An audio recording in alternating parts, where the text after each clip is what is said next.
Joining us now is Democratic State Senator Elena Parent of Georgia. She testified before the Fulton County grand jury in June of last year. So, Elena, I just want to get first your reaction to this indictment.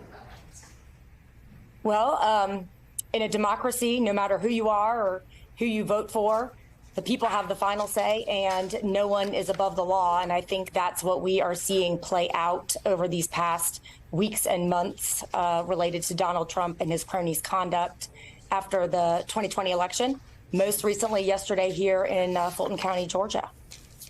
And as a result of pushing back, you faced threats. Your family had to get extra police protection. Similar threats have been, addressed against Fani Willis. She had to write a letter to her whole team and put special security in. Can you describe the stress that you and others unwillingly dragged into this case have endured in your personal life? Well, it was a tremendous shock because although I'm a public figure, I'm obviously a relatively obscure one, used to being able to speak my mind. I knew going into that day that we were dealing with extremely serious matters that were much more high profile and consequential than even our most contentious bills. But nothing could really prepare me for having my name and face splashed all over the internet, associated with all sorts of conspiracy theories, the most terrifying threats made against my children. And that's the type of thing where, as a mother, you start to think, goodness, what have I gotten my family into? I was grateful for the state of Georgia stepping up to protect my family during the aftermath of the hearings with Giuliani and Eastman. And, we heard similar stories, testimony from elected officials, state officials in Arizona and Pennsylvania and Michigan and elsewhere. Do you think that this entire experience in American history is going to have a chilling effect on people coming forward and cooperating?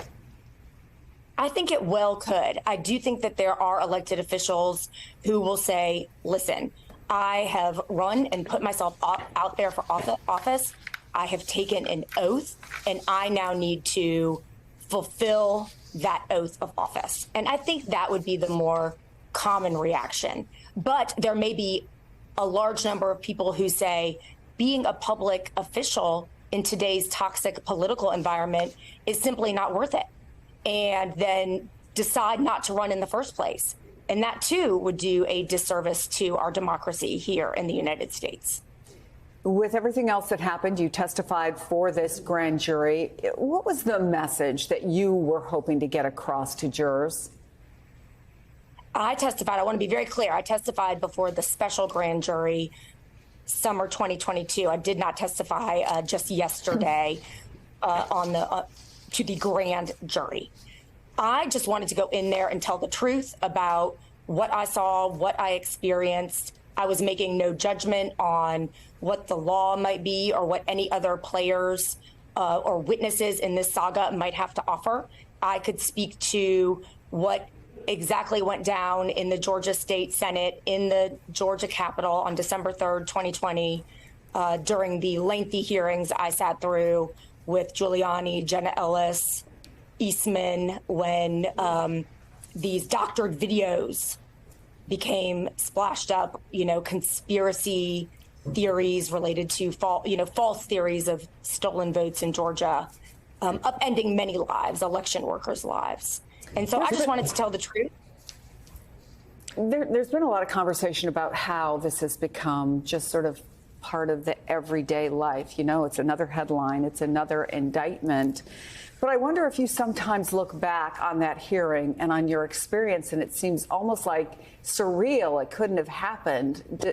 I just wonder if you're able to step back and look at the big picture about what you've learned about the system and about the price that some people, including you, have to pay.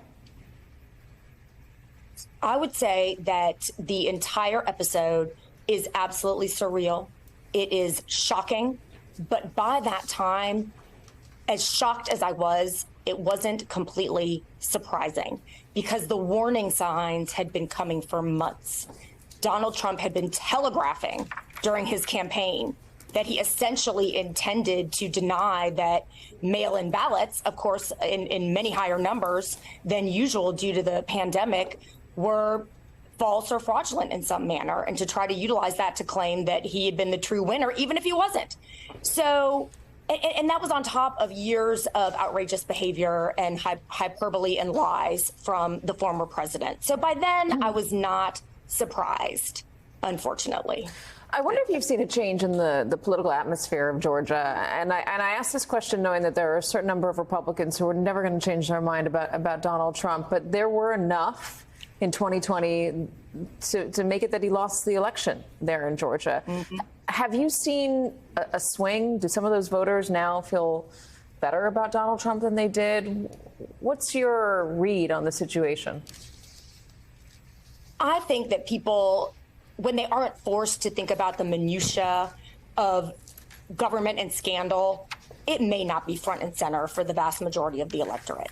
I, however, have faith that when it comes to an election again, if Donald Trump is, as it seems to be, he's the front runner, the eventual Republican nominee, that people will remember what those 4 years were like of him leading our country.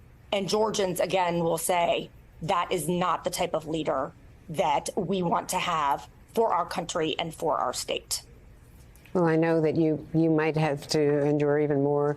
Surely there's a trial and you could be a key player. So we just want to thank you for everything that you've been willing to do and to go through. For all of this, Georgia State Senator Elena Parent, thanks very much for being with us.